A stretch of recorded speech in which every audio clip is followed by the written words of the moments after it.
So my name is Abdul. I go by Freethought Creative. That's my creative moniker. And basically, I'm a creative strategist. So I work with community, early adopters, celebrity, influencers, and basically brand managing for different brands. So what I'm going to cover today is one, why podcasting is a viable source of income. Two, discuss the multiple revenue streams available within podcasting. Three, take an overview of how to access some of these streams of income post-launch of your first episode. There are 500 million people listening to podcasts right now, and that number is growing fast. In 2021, advertisers spent 1 billion on podcast adverts. 2022, it doubled to 2 billion. We're still waiting for 2024's data, but the pattern's clear. This is an exploding market, right? But why is it exploding? Every dollar advertisers spend, they're making at least $4.90 back. And the more niche your podcast, the higher the return. So sponsors are spending, and as long as they keep seeing those returns, they'll keep spending on your show. So everything we cover today boils down to this. It gets easier when you start niche. I don't know if you've heard the phrase, the riches are in the niches. So it's made prolific in social media, and it definitely translates well to podcasting. If you start broad, it's harder to grow and much harder to attract a sponsor that really fits your audience. Most people fail in podcasting, not because they're bad at it, but because they pick a topic they don't actually care about. If you don't love your niche, you'll burn out. Pick something you care about, something you could talk about every day. So there are over 400,000 active podcasts today. Compare that to 65 million YouTube channels and 45 million people posting weekly on LinkedIn. People say podcasting is saturated, but it's not even close. Just to put it into perspective, there were 400,000 YouTubers in 2009. That's where we are right now in podcasting. You're early. Podcasts are the most time efficient and repurposable content you can make. One 30 to 60 minute episode can be turned into 40 plus pieces of content. You've got your video, clip that, short clips, YouTube Reels, TikTok, Instagram Reels, Facebook Reels, etc., etc. The list goes on. Audio, post on Apple, Spotify, Amazon, Alexa, anywhere that audio podcasts sit, that's where you can go. And then what people don't think about is that you can transcribe your podcast. So turn it into a blog, a newsletter, even a chapter in your book. You're not just making a podcast, you're creating a content ecosystem. And with audio, it's decentralized. Unlike YouTube or social media, no one can ban you, demonetize, or shadow ban your audio. You own it outright. So a strategic blueprint. Let's talk about how to fund your first episode without spending any money. Step one, sell your own product or service before launch. The easiest way to monetize your show is to sell something you already own.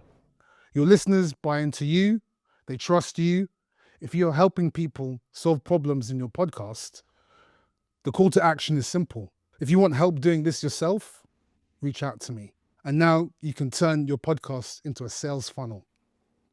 And remember, podcast listeners, this is audio, average income is 70 to 100K per annum. So podcasting is the most intimate medium there is. You're in someone's ear for 30 to 60 minutes. That builds connection and trust. It's long form, real, and human. Something short form content can't compete with. If you love helping people, podcasting lets you do it forever. Your episodes live on indefinitely. So a guest leveraging strategy. Interview industry leaders. Start with the smaller influencers and move up the chain. Use each guest as social proof to book the next tier. That's how you can grow quickly without spending any money. So when it comes to selling your own stuff, it's a lot easier when the stuff is information products, a course, mentoring, mastermind coaching, consultancy. That sort of product is easier to sell as a podcast is essentially a try before you buy product. So you can host a launch giveaway for the launch day of listeners. Offer your product or mentoring as the prize. The first thing you sell should be the thing that gets them the easiest results. So one-to-one mentoring is going to give you the easiest results. But I mean, just to pull this gentleman, put him on the spot. He's an artist, tattoo artist. So that's a product. One-to-one on how to draw, how to tattoo, how to use spray art, etc., etc. You've got to find a niche that you really believe in, and then it's just going to come easy to you. If you Googled how many listeners do you need to make money from a podcast, it might say something like 50,000 downloads. And I'm telling you, you can get sponsors before you launch if your audience is niche enough.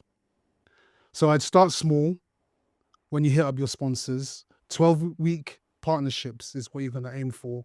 You build the trust, then renegotiate.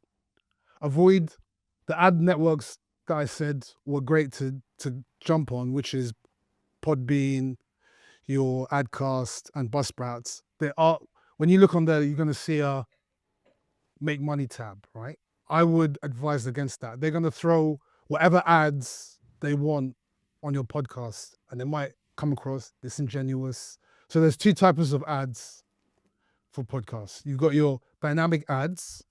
So through your hosting site, you can put ads on the back catalog of content, and they can keep selling indefinitely. That's a lower rate from sponsors due to the fact they can be changed later. And then you have the baked in ads. This is kind of the more common ads that we see. They're there forever, so it's part of the content and can never be removed. Therefore, a brand has to pay you more, because even if they end the contract, they will still get the benefit of whenever someone goes back to listen to the episode. So finding sponsors, yeah, we're going to get into that now. So step one, make your podcast niche and clearly defined, right? And then I would use AI. But it's a tool, and you'd use that to identify at least 10 categories of potential sponsors. And from that 10 categories, you'd ask the AI, find 100 companies per category that fit that niche, right? Then the next step, you pick the most high value companies that fit within your niche. Go to LinkedIn, find those companies, hit the people tab at the top of the page, and then connect with the marketing staff direct.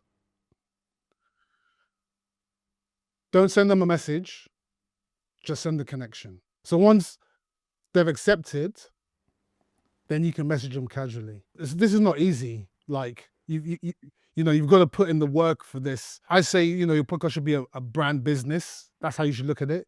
It's not a hobby. Just a example, I guess, of what I would say in that first initial concept. So this is just brief. You say in your own words, but it give you the gist. So, hey, I don't want to waste your time if you're the wrong person. If you're not, could you point me in the right direction? I've got a podcast about XYZ. Then talk about your audience, which, would you believe it, is their ideal client, right? I love your product.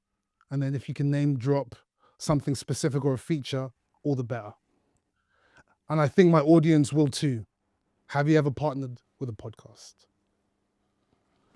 So you deliver that in how you feel comfortable, but that's just a guideline that I'd give, right? Once you've sent that initial message, get them on a Zoom call, build that rapport, and then ask them what they want, brand awareness or sales.